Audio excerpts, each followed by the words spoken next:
So my name is Jimmy Blitz. I am Vincent Fink, and I am an artist at Pino's Palette. I'm also a full-time freelance artist.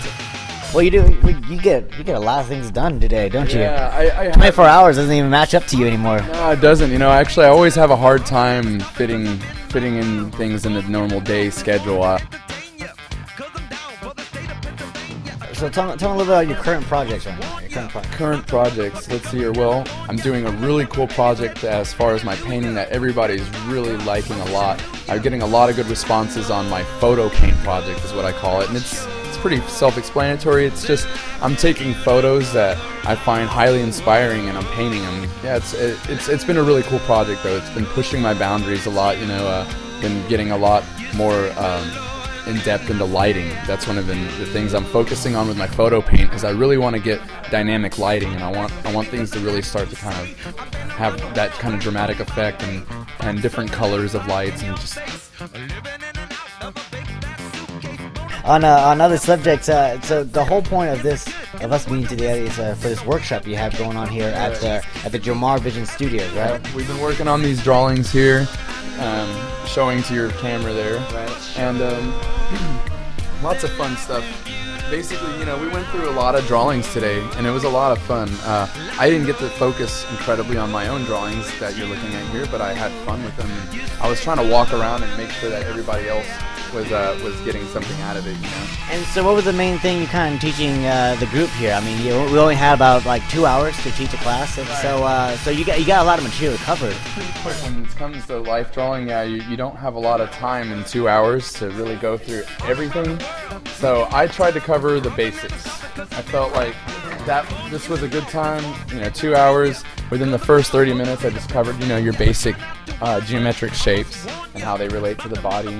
I covered the ideas of, you know, the head methods to kind of size out and proportion the body. There, I kind of applied it, and I was also walking people through just different ideas about what comes first in drawing. You know, getting those structures. And that was the main thing today. Is I wanted to focus on structure. I wanted to make sure that everybody understood that the basics, that if you don't have the head and the feet in the drawing within the first couple seconds or minute of the drawing, then you're basically doing it wrong. You need to have those things planned out. You don't want to sit there and focus on one spot. Exactly. Not until you know that everything else is where it needs to be.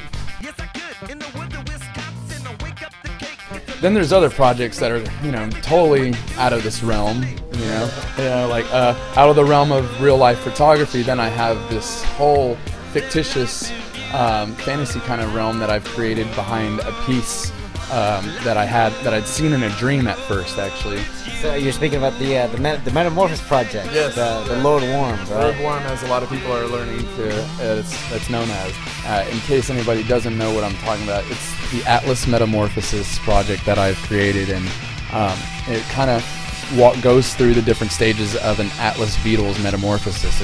It starts off with an egg, of course, and then the larva, which a lot of people call larvas worms, so hence the name Lord Worm.